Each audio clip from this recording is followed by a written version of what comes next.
नमस्कार, ये न्यूज़ मेरा सारा वोट बीजेपी को ही जाने वाला है। हम पालिका बाजार में खड़े हैं और यहाँ के प्रत्याशी हिंदू महासभा से स्वामी ओम जी मौजूद हैं और ये कहते हैं कि कांग्रेस और आम आदमी पार्टी का वोट काटने के लिए खड़े हैं। सर जी, पूरे आपका पूरा नाम बता दीजिए। मेरा नाम स्वामी ओम जी है। मैं नई दिल्ली असेंबली कंस्टिट्यूंसी से मैं उम्मीदवार हूँ। बांसुरी मेरा चुनाव चिन्ह है और हिंदू महासभा से ही पहले गोलवलकर जी पहले हिंदू महासभा में थे। वहाँ से चूँकि वीर सावरकर जी का गोलवलकर जी की दोस्ती थी और वीर सावरकर जी नहीं चाहते थे कि पाकिस्तान बने। इस बात पे गोलवलकर जी ने आरएसएस बनाया और हिंदू महासभा अलग रही। ओके, ये जो आपकी पार्टी है हिंदू महासभा, हाँ, पार्टी का चुनाव चिन्ह अलग है, आपने खुद बीजेपी का टोपी पहने हैं, तो ये क्या चल रहा है आपके मन में? बीजेपी तो हमारी अपनी पार्टी है और 2004 से लेकर के 2014 तक मैं और मेरी हिंदू महासभा हम लोगों ने पूरे भारत में मोदी जी के लिए काम किया। आपको एक घटना याद होगी, आप लोगों ने भी लाइव टेलीकास्ट किया था पिछले 8 जून को, जब भाजपा का चल रहा था राष्ट्रीय अधिवेशन गोवा में, तो वहाँ से नरेंद्र मोदी जी ने मुझे फ़ोन किया था कि आडवाणी जी हमको प्रचार अभियान समिति का अध्यक्ष नहीं बनने दे रहे हैं, आप कुछ कीजिए। तो मैंने मोदी जी को ये कहा था कि आप 1 घंटे के बाद कोई भी चैनल खोल लेना। ये आपने कहा था? ये मैंने कहा था, ये रिकॉर्ड है और भाजपा के सारे रिकॉर्ड में भी है ये।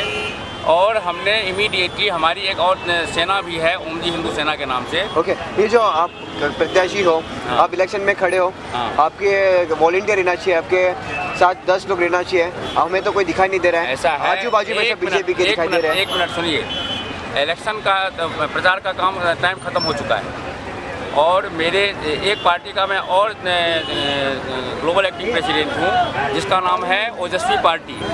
ओजस्वी पार्टी का मैं ग्लोबल एक्टिंग प्रेसिडेंट हूँ, जो आसाराम बापू और नारायण साईं की पार्टी है। क्योंकि वो दोनों जेल में हैं, इसीलिए उस पार्टी की सारी जिम्मेदारी मेरे ऊपर में है। दिल्ली में मेरे 8 लाख शिष्य हैं बापू जी के, वो घर घर में घुस चुके हैं केजरीवाल के खिलाफ। हिंदू महासभा के मेरे जो 10 लाख वर्कर हैं वो घर घर में घुस चुके हैं। आपने देखा होगा रामपाल के साथ में जो हुआ था। अगर आप इतने बड़े नेता हो, हाँ, आपके जो पार्टी के जो भी हो, हाँ, आपको टिकट क्यों नहीं दिया गया? इससे क्या हम समझे कि आप केजरीवाल और कांग्रेस का वोट काटने के लिए खड़े हो? 101% केजरीवाल और कांग्रेस का जमानत जब्त कराने के लिए हम खड़े हैं और बीजेपी के नूपुर शर्मा को हम जिताने के लिए खड़े हैं, किरण बेदी को मुख्यमंत्री बनाने के लिए खड़े हैं। और एक चीज़ मैं आपको बता दूं कि इस बार इस इलेक्शन में नई दिल्ली क्षेत्र से केजरीवाल का तो हम जमानत जब्त कराएंगे ही कराएंगे। पहले तो फिर भी 28 सीटों पे आ गई थी, इस बार हम 8 सीटों पे भी नहीं आने देंगे। इतनी तैयारी सिर्फ मेरे अपने वर्कर्स के थ्रू हम कर चुके हैं। लोग अगर आपको वोट देंगे तो बीजेपी की वोट कटेगी नहीं? ऐसा है, मेरे जो वोटर हैं उनको ऑलरेडी हमने SMS के जरिए ये मैसेज दे रखा है कि जो बीजेपी के वोटर्स हैं उनको प्रोत्साहित कीजिए कि बीजेपी को वोट दें। मेरे वोटर और मेरे फॉलोअर्स अलग है। मैंने जैसे आपको बताया कि 18 लाख 10 लाख, तो ये तो आपको फायदा करेगा ना, बीजेपी को नुकसान करेंगे? नहीं, बीजेपी को बिल्कुल नुकसान नहीं करेगी। देखिए, मेरे जो वोटर हैं वो बीजेपी को वोट देंगे? नहीं, मेरे वोटर पहले संयोगवश चूँकि कांग्रेस को वोट देते थे आम आदमी पार्टी से पहले, वो अब कांग्रेस को वोट नहीं दे करके मुझे वोट देंगे, जिससे कांग्रेस का वोट खत्म होगा।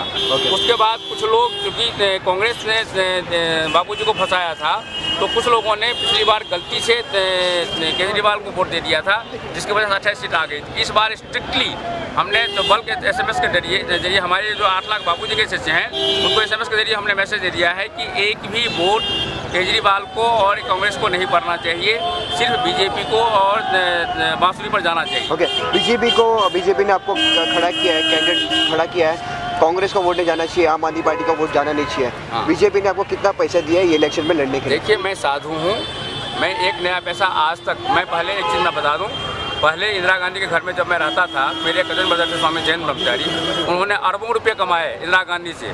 लेकिन आज भी सोनिया गांधी नहीं कह सकती कि एक नया पैसा भी मैंने उसके पार्टी से या उसके परिवार से लिया हो।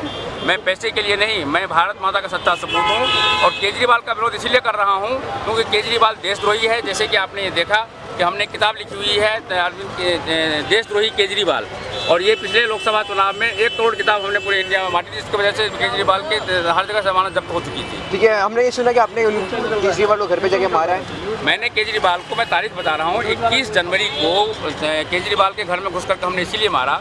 देखिए, एक गलती मेरे से हुई अन्ना हजारे से केजरीवाल को बॉम्बे में मैंने मिलवाया था। उस वक्त मुझे नहीं पता था कि ये देशद्रोही है, लेकिन मुख्यमंत्री बनने के बाद जब मेरे पास में सारे सबूत इस पर हमने किताब लिखी, तो इस किताब की पहली कॉपी मैंने केजरीवाल के हाथ में मारने से पहले दी। उसको हमने कहा कि हमने तेरे खिलाफ ये तेरा मौत हमने लिख दिया है, तुमको यदि इसमें से कोई एक भी बात झूठ लगे तो तुम हमारे खिलाफ मुकदमा कर लेना। आप बाबा हो, आप साधु हो, स्वामी हो, क्या आपको ये शोभा देता है कोई एक प्रत्याशी को मारना? ऐसा है कि मैं परशुराम का वंशज हूँ और परशुराम ने 21 बार छत्री विहीन किया था।